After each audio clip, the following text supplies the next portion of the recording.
Ian from Lean Media. Today I'm going to show you how to edit a category on WordPress. If this video helps, please take a moment to like it and follow me. Let's get started.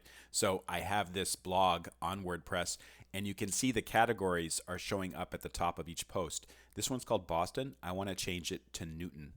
And you can see the name of the blog is Newtonian, and this is actually more about Newton than it is about Boston. So here's how to do it. Go to your WordPress dashboard,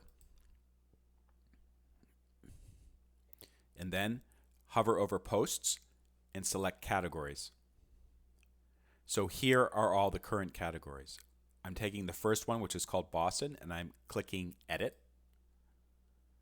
The name is Boston, uppercase B, changing it to Newton, uppercase N, and the slug, and that means the bit that appears in the URL is going to be changed to Newton.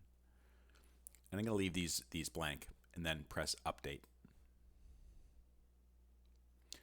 All right, so let's go to the website, see what it looks like. And you can see what used to be Boston is now Newton, which is exactly what I wanted.